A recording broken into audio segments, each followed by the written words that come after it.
The Wonderful Wizard of Oz by L. Frank Baum. Chapter 14. The Winged Monkeys. You will remember that there was no road, not even a pathway, between the castle of the Wicked Witch and the Emerald City. When the four travelers went in search of the witch, she had seen them coming, and so sent the winged monkeys to bring them to her. It was much harder to find their way back through the big fields of buttercups and yellow daisies than it was being carried. They knew, of course, they must go straight east, towards the rising sun, and they started off in the right way. But at noon, when the sun was over their heads, they did not know which was east and which was west. And that was the reason they were lost in the great field. They kept on walking, however, and at night the moon came out and shone brightly. So they lay down among the sweet-smelling yellow flowers and slept soundly until morning, all but the Scarecrow and the Tin Woodman. The next morning the sun was behind a cloud, but they started on, as if they were quite sure which way they were going. "If we walk far enough," said Dorothy, "I am sure we shall sometime come to some place." But day by day passed away, and they still saw nothing before them but the scarlet field. The Scarecrow began to grumble a bit. "We have surely lost our way," he said, "and unless we find it again in time to reach the Emerald City, I shall never get my brains." "Nor I a heart," declared the Tin Woodman. "It seems to me that I can scarcely wait till I get to Oz, and you must admit that this is a very long journey."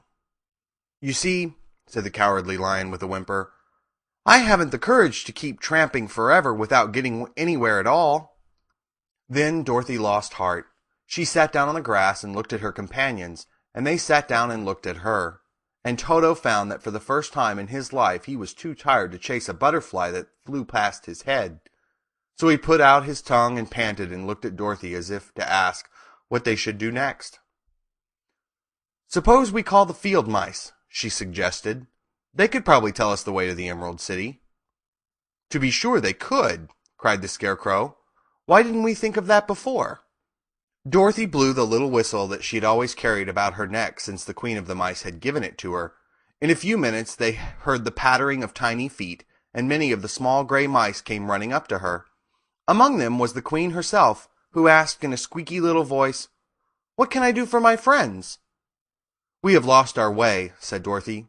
"Can you tell us where the Emerald City is?" "Certainly," answered the Queen. "But it is a great way off, for you have had it at your backs all this time." Then she noticed Dorothy's golden cap and said, "Why don't you use the charm of the cap and call the winged monkeys to you? They will carry you to the city of Oz in less than an hour." "I didn't know there was a charm," answered Dorothy in surprise. "What is it?" "It is written inside the golden cap," replied the Queen of the Mice. "But if you are going to call the winged monkeys, we must run away, for they are full of mischief and think it great fun to plague us." "Won't they hurt me?" asked the girl anxiously. "Oh, no, they must obey the wearer of the cap. Goodbye," and she scampered out of sight with all the mice hurrying after her. Dorothy looked inside the golden cup and saw some words written upon the lining. These, she thought, must be the charm, so she read the directions carefully and put the cap upon her head. "Epi, peppy, cocky," she said, standing on her left foot. "What did you say?" asked the Scarecrow, who did not know what she was doing. "Helo, holo, hello," Dorothy went on, standing this time on her right foot. "Hello," replied the Tin Woodman calmly. "Zizzy, zoozy, zick," and said Dorothy, who was now standing on both feet. This ended the saying of the charm, and they heard a great chattering and flapping of wings as the band of winged monkeys flew up to them. The king bowed low before Dorothy and asked, "What is your command?" "We wish to go to the Emerald City," said the child, "and we have lost our way." "We will carry you," replied the king, and no sooner than he had spoken than two of the monkeys caught Dorothy in their arms and flew away with her. Others took the Scarecrow and the Woodman and the Lion, and one little monkey seized Toto and flew after them, although the dog tried hard to bite him. The Scarecrow and the Tin Woodman were rather frightened at first, for they remembered how badly the winged monkeys had treated them before. But they saw that no harm was intended, so they rode through the air quite cheerfully, and had a fine time looking at the pretty gardens and woods far below them. Dorothy found herself riding easily between two of the biggest monkeys, one of them the king himself. They had made a chair of their hands and were careful not to hurt her. "Why do you have to obey the charm of the golden cap?" she asked. "That is a long story," answered the king, with a winged laugh. "But as we have a long journey before us, I will pass the time by telling you about it, if you wish." "I shall be glad to hear it," she replied. "Once," began the leader, "we were a free people, living happily in the great forest, flying from tree to tree, eating nuts and fruit, and doing just as we pleased without calling anybody master. Perhaps some of us were rather too full of mischief at times, flying down to pull the tails of the animals that had no wings, chasing birds and throwing nuts at the people who walked in the forest. But we were careless and happy and full of fun, and enjoyed every minute of the day. This was many years ago, long before Oz came out of the clouds to rule over this land. There lived here then, away at the north, a beautiful princess, who was also a powerful sorceress. All her magic was used to help the people, and she was never known to hurt anyone who was good.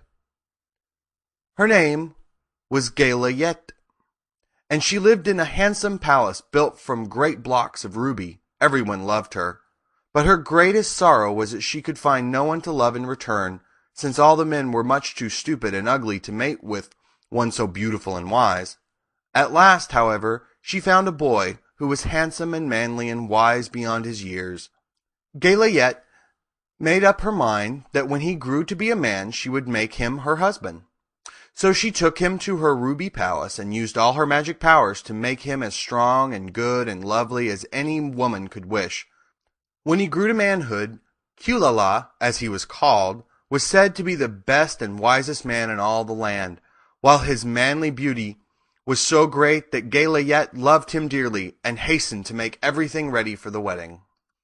My grandfather was at the time the king of the winged monkeys, which lived in the forest near 𝑳𝒆𝒕'𝒔's palace, and the old fellow loved a joke better than a good dinner.